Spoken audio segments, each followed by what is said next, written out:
Sırf ki Zatqan. Əslində, dünya mediasına da baxanda, doğrudan da görüşün özü, görüşün nəticəsindən daha əhəmiyyətli təqdim olunur. Yəni, görüşün baş tutması, danışıqların baş tutması özü-özlüyündə böyük bir hadisə kimi təqdim olunur. Amma nəticələrə gəldikdə, belə deyəsən, hardan başlanmışdı, həmin yerdə də qalıb. Yəni, bu məşhur bir hekayə var. Napolyon döyüşlərin birini uduzur və topçuların rəhbərini çağırır ki, niyə sən atəş açmadın? Dedi, 40 səbəbi var. Birinci səbəbi oydu ki, barıt yaşdır. Ondan sonra 39 səbəbin heç bir mənası qalmır. İndi də eyni məsələdir. Yəni 10%-in içində Donbas məsələsi açar məsələdir. Dünən, bugün hətta Zelenskinin növbəti bir bəyanatı oldu ki, biz heç bir ərazidən imtina etməyəcəyik, burada kompromis tapmaq lazımdır. Kompromis varsa, kompromis tapılacaqsa, bu məsələlərlə bağlı müzakirələrə biz açığıq. Amma burada da söhbət nədən gedir? Söhbət ondan gedir ki, Zelenski üçün doğrudan da çox ağır bir durumdur. Əgər Donbasdan imtina eləsə, daxildə çox böyük bir problemlərlə üzləşəcək. Əgər imtina etmirsə, danışıqların uzanması, yenə də daxildə enerji sistemində olan problemlər, istilik sistemində olan problemlər, Kiyevi 600 min insanın tərk etməsi, yenə də daxildə də böyük bir böhranlı vəziyyətin yaranmasına səbəb olur. Yəni, burada Rusiya tərəfinin hansısa bir güzəşt deyəndə ki, işğal etdiyi əraziləri genişləndirmək istəyi biraz iştahını azaltmasa, bunun hansısa bir nəticələnməsi çox ciddi bir problem kimi görünür açığı. Zelenskiyə müxtəlif variantlar təklif edirlər. Bir variant odur ki, bu müharibə bitəndən sonra sənin pulun olmayacaq bu boyda ərazi bərpa eləmək. 800 milyard ayrılır Ukrayna. Bu fantastik bir rəqəmdir. Bir. İkinci bir məqam təklif olunur ki, və bu 800 milyard elə xalqa Donbasın əldən verilməsini belə kompensasiya etmək üçün bir şeydir. İkinci bir məqam ondan ibarətdir ki, təhlükəsizlik zəmanətləri deyirlər, Birləşmiş Ştatlar təklif edir, NATO-nun 5-ci maddəsinə uyğun bir zəmanət olsun və indi yeni təklif var ki, NATO ölkələrinin qüvvələri olmasın orada, neytral ölkələrin qüvvələri olsun. Yəni, oxşar bir təcrübəni biz Qəzza bölgəsində tətbiq ediləcəyini gözləyirik. Bunları nəzərə alaraq Zelenski bir addım geri ata bilərmi? Yoxsa Ukraynanın hələ qüvvəsi var ki, Rusiya ilə vuruşsun? Açığı çox ağır durumdadır. Zelenski və komandası həm bu korrupsiya skandalları kifayət qədər ciddi təsir elədi, daxildə silkələnmələr yaratdı. Həm gələcək siyasi karyerası baxımından, ölkənin özünün gələcəyi baxımından. Siz deyirsiniz 800 milyard söz veriblər də, mətbuatda da gedib. Amma bu 10 illik bir zaman kəsimindədir. Bu 80 milyard zaten elə Ukraynanın büdcə kəsiri 60 milyard dollar. İllik büdcə kəsiri. Yəni 60 milyard olmasa kənardan Ukrayna adında dövlət öz büdcəsini tamamlaya bilməz. Yəni bu 10 ilə 800 milyard qoyulacaqsa investisiya və yaxud da pul veriləcəksə, bunun elə böyük əksəriyyəti iqtisadiyyatı ayaqda saxlamaq, maaşları ödəmək üçün sərf olunacaq. Başqa bir şey deyil bu.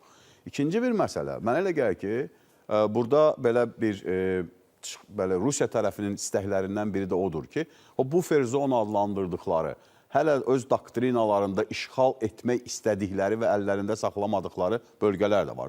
Xarkovdur, Sumdur, Dnepropetrovskdir. Bu bölgələrdə böyük əraziləri işğal edə bilsə, bəli, Xarkovu dedim, bəli, Sumdur, Xarkovdur, bəli, orada böyük əraziləri işğal etsələr, əgər belə bir Ukrayna, Allah göstərməsin, belə bir bəla ilə üzbə-üzdə qalsa, o zaman Donbasla onun dəyişdirilməsi məsələsi, o torpaqların daha çox rahat şəkildə əhaliyə satıla biləcək bir mövzudur. İndiki puldan əlavə. Pul hissə söhbətdir. Amma məsələn, Xarkovda böyük bir ərazi, o 5,8 min kvadrat kilometrdir işğal etmədiyi ərazi Rusiyanın Donbasda, Donetsk bölgəsində. Onun əvəzinə ondan 2 qat çox, məsələn, bir ərazidən Rusiya çəkilirəm desə, işğala son qoyuram desə, Sumdan, Xarkovdan və yaxud da Dnepropetrovskdan çəkilsə, onun əvəzində Slavyansk-Kramatorsk aglomerasiyasının təhvil verilməsi daha məntiqli ola bilər. Ona görə də çox təəssüf ki, bu danışıqların intensivliyinə baxmayaraq, məncə müharibənin daha da qızışması ehtimalı həddindən artıq yüksəkdir. Hətta yaz aylarında, biz bu 4 illik müharibəyə baxanda görürük ki, yaz aylarında kampaniyalar daha da sürətlənir. Həddindən artır. O yaşıllıqlar artdıqca, meşə zolaqları yarandıqca hərbi kampaniyanın sürəti də artır. Ona görə də danışıqlardan da imtina etmək istəmir heç kim. Nə Rusiya imtina etmək istəmir, nə Ukrayna imtina etmək Çünki istəyir. Trumpın xətrinə vermək istəmir. Trump burada çox ciddi bir mövqeyə malikdir bu məsələdə. Dünya tarixi yazılandan bəri, bir 5000 ildir yazılı tarix var da, mənbələrə əsaslansaq. Yanında əlində silah hansısa bir qoşun olmasa, heç bir təhlükəsizlik zəmanəti yox. Hamısı kağız üzərində qalır. Yəni, hansısa bir ölkə nəhayət ki, Ukraynaya deməlidir ki, sən yanında mənim qoşunum dayanacaq. Bax, sənin ordunun yanında mən də varam. Bu mənim bayrağım, bu mənim ordum. Belə bir ölkə tapılacaqmı qərbdə? Bu da ciddi sual doğurur. Natiq, Ukrayna mövzusunda güman ki, bu son sualımdır. Rusiya iqtisadiyyatı davam gətirəcəkmi? Qərbdə proqnozlar səsləndirilir. Ukraynada ümidlər var ki, Rusiya iqtisadiyyatı dözməyəcək. Məhz ona görə Ukrayna Rusiyanın neft ayırma zavodlarını vurur, neftlə bağlı bütün infrastrukturunu vurur. Hətta neft daşıyan, gizli neft daşıyan tankerlərini belə vurur. Ehtimal varmı? Siz bunu real sayırsınızmı? Əslində belə orta və uzun perspektivdə Rusiyanı çox ağır iqtisadi durum gözləyir. Amma müharibə başlayandan da biz eşidirdik ki, 1 ilə, 2 ilə, uzağı bir neçə müddətdə Rusiya iqtisadiyyatı dözməyəcək. Gəlin indi real rəqəmlərə bax. Arzular, istəklər çox ola bilər. Real rəqəmlər onu deyir ki, bəli, Ukraynanın hücumları nəticəsində 18% neft ayırma zavodları sıradan çıxıb. Yəni, onlar həcm olaraq, say olaraq yox. Yəni, emal etdikləri neft 18% azalıb. Rəsmi rəqəmlər onu deyir ki, Rusiyanın ümumdaxili məhsul artım tempi kəskin aşağı düşdü 25-ci ildə. Əvvəlki illərə nisbətən xeyli azalmalar var. İndi son dəqiqləşdirilmiş məlumatlar gözləyir Rusiya hökuməti. Təqribən 1,5% ÜDM-in artımı gözlənilir. İnflyasiya təqribən 8-9%, ərzaq inflyasiyası 12%-ə yaxındır. Yəni, bunlar var. Amma bu o deməkdirmi ki, məsələn, 5 aya, 6 aya, 1 ilə Rusiya iqtisadiyyatında hamı dizini yerə qoyacaq və təslim olacaq? Xeyr, elə deyil. Təəssüf ki, elə deyil. Çünki Rusiya iqtisadiyyatının həddindən artıq çox piyi var, belə obrazı desək. Hələ o piyin əriməsi və insanlara verilməsi, insanların ondan ehtiyatları həddindən artıq çoxdur, bu bir. İkincisi, orta və uzun vadədə Rusiya bu müharibənin hansı formada bitməsindən asılı olmayaraq, əgər Ukrayna müstəqil, suveren bir dövlət kimi mövcud olacaqsa ki, belə də olacaq, o zaman onun qarşısında açılan mənzərəyə baxın. Tək işğal etdiyi bölgələri yenidən bərpa etmək üçün indiki hesablamalara görə 1,6 trilyon dollar vəsait lazım olacaq. 1,6 trilyon dollar. Bundan başqa 800 minə yaxın muzlu ordu çalışır da, bu dəqiqə döyüşür Rusiyanın adından orada. Onların 205 min rubl maaşlarıdır, aylıq əmək haqlarıdır. Onlar qaydandan sonra nə olacaq onların işi? Onlar gedib o Peteroçka marketində mühafizəçi mi işləyəcək? 30 min. Qaydandan sonra yeni müharibə istəyəcək. 40 min, 50 min rubl maaşla. Nələr olacaq? Yəni, Rusiya iqtisadiyyatı indi yox.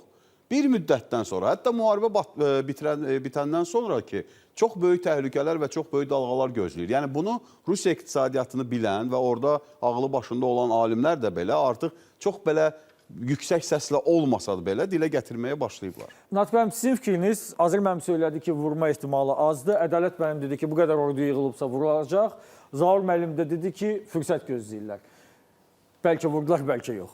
Sizin fikriniz, nəzərə alın ki, proqramımızın son dəqiqələridir. Mən dedim, xüsusi dəyişikliyə saatlar qalıb. Saata baxmaq lazım. Siz elə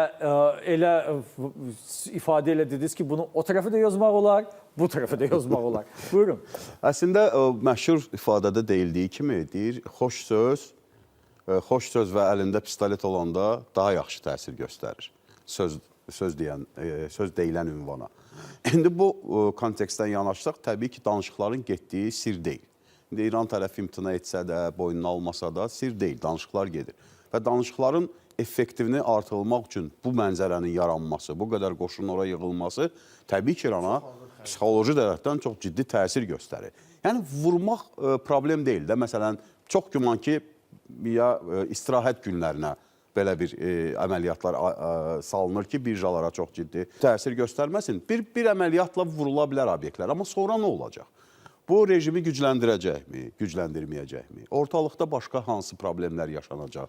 Onların müttəfiqləri olan ərəb ölkələrinə necə təsir göstərəcək Amerika Birləşmiş Ştatlarının müttəfiqlərinə? Bütün bunlar hesablanmalıdır və mənə elə gəlir ki, elitanın daxilində, İrandakı elitanın daxilində hansısa bir ciddi çatların yaranması ehtimallarını da nəbz yoxlaması kimi həyata keçirirlər. Doğrudan da bu çox klassik... Monolitik qalacaq, yoxsa yox? Bu klassik bir yanaşmadır da. Söhbət əlində silah tutanlardan gedir. Ordudan, Sepahdan və yaxud da kəşfiyyat orqanlarından kimlərləsə də anlaşa biləcəklərsə, İranın o zaman hansısa bir müdaxiləsi gündəmə gələ bilər. Çünki ölkə olaraq İran dəyişib, doğrudan dəyişib. 10 il bundan qabaqki İran deyil, 20 il bundan qabaqki İran deyil. Və bu dəyişimin rəsmiləşdirilməsi zaten zamana bağlı məsələdir. Bugün olmasa 5 aydan sonra, 5 ay sonra olmasa 1 ildən sonra bu olacaq. Amerika Birləşmiş Ştatlarının indi əsas hədəfi nədir? Mənə elə gəlir ki, elitanın parçalanmasına cəhd. Elita parçalanarsa, elitanın içindən hansısa insanlar, qüvvələr, güclər, əlində real gücü olan insanlar Amerika ilə anlaşmaya çalışa bilərlər. Venezuela'da bunu gördük. Çox rahat şəkildə Rodriguez ailəsi, bacı qardaş anlaşdılar və əməliyyat həyata keçirilməkdə qapını arxadan açdılar. Maduro da getdi. Maduro da getdi. Amma bu qədər artıq silah-sursat yığılıbsa, ciddi razılaşma yaxın zamanlarda olmasa, heç olmasa görg olsun deyə, belə dünyaya da göstərmək üçün, öz verdiyi sözü əməl etdiyini sübut etmək üçün Amerika Birləşmiş Ştatları hansısa bir gecəlik əməliyyatlar keçirə bilər.